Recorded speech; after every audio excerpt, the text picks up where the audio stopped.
And I'm looking in the sky, and that's the constellation Orion in the middle of the sky. You can see the belt of Orion, and even the the M42, which is a sword of the Orion. And I'm using the Meade ETX 90 on the polar aligned telescope tabletop mount, using the Rigel QuikFinder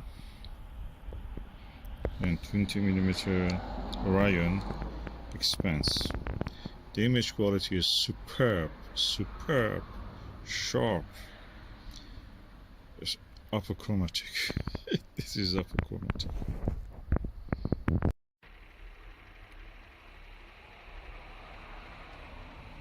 I'm holding the camera by hand.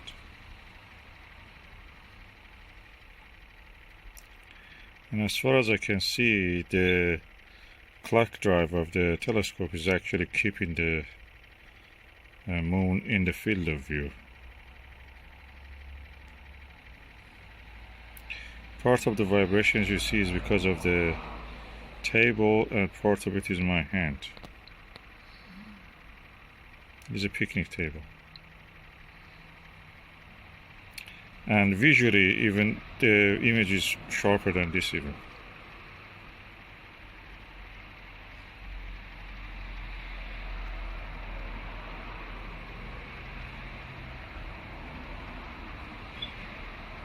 Moon has not moved from the field of view. That's clock drive is working.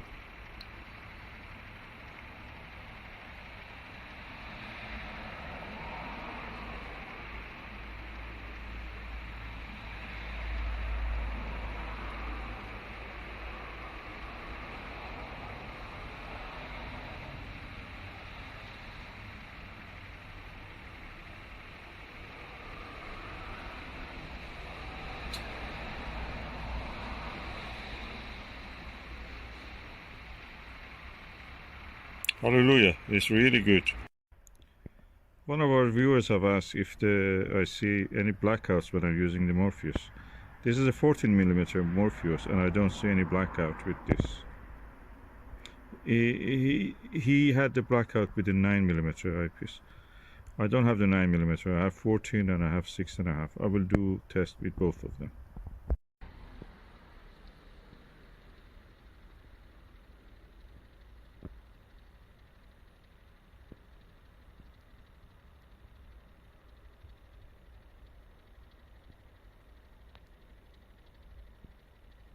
My hand is moving, and also the table is wobbling.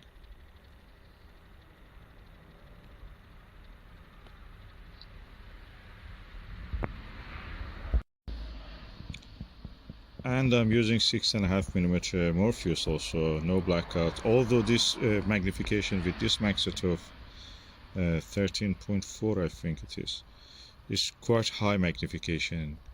And I'm not enjoying this magnification this much. So, and this is the field of view. Vibration is my hand and the table wobbling. And this is the Skywatcher Nirvana 16mm 82 degrees field of view eyepiece.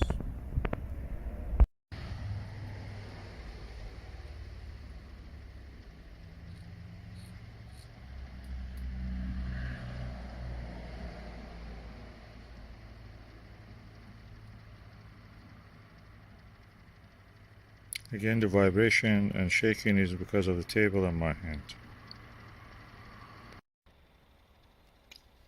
And this is Televue Panoptic 24mm 68 degrees. Is the widest field of view when using 1.25 inch eyepiece. As you can see, this is the widest field of view. Amazing clarity. The clouds are coming.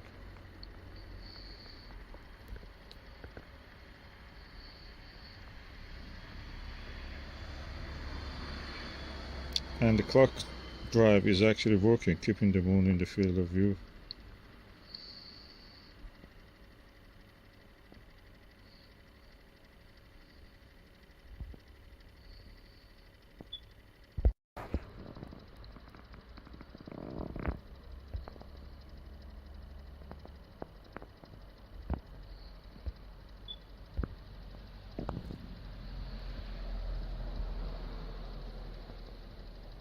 Amazing, it's nice to have the target staying in the field of view.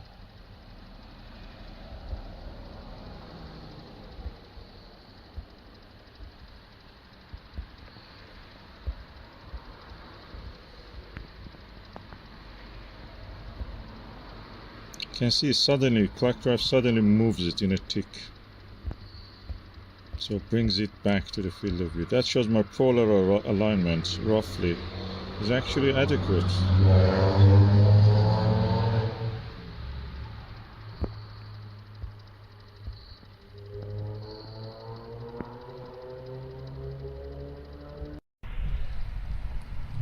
This is a Celestron E Lux 25mm Super Plössl eyepiece. And the image quality is really good. I will show you now the image.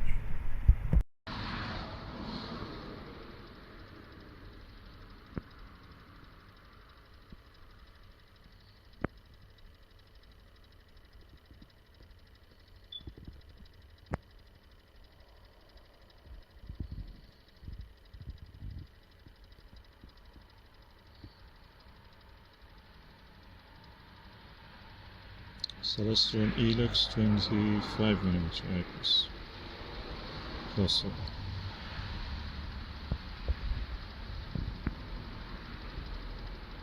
Tapped for the focus, and now you see the brightness is adjusted.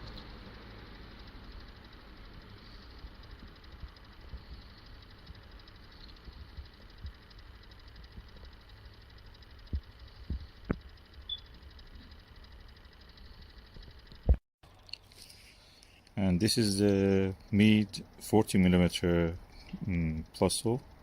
Amazing eyepiece, very low magnification, perfect for this telescope. Let's just see how the image looks through this one.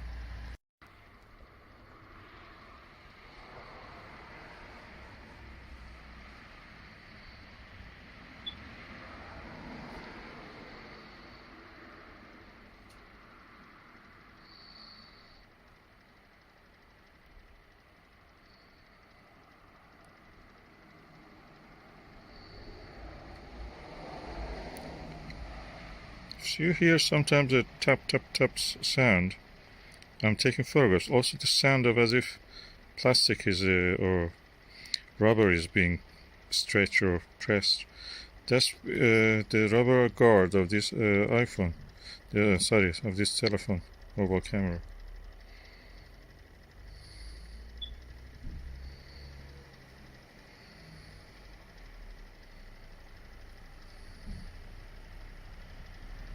So all in all, I think that I have a nice experience with this now.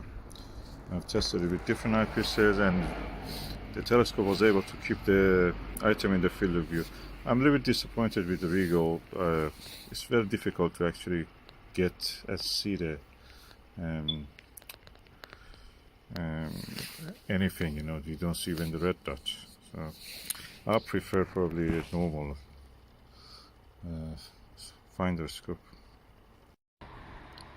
Hallelujah, I was able to get an image with the Rigel QuikFinder. You can see the 3 stars of the belt of Orion, and I'm going, and then the target is now clearly, you can see, is the M42. Oh, I'm so delighted. I think the first time I couldn't see it, probably it was not on, or it was very dimmer. I should have turned the knob completely. So, lovely, nice view.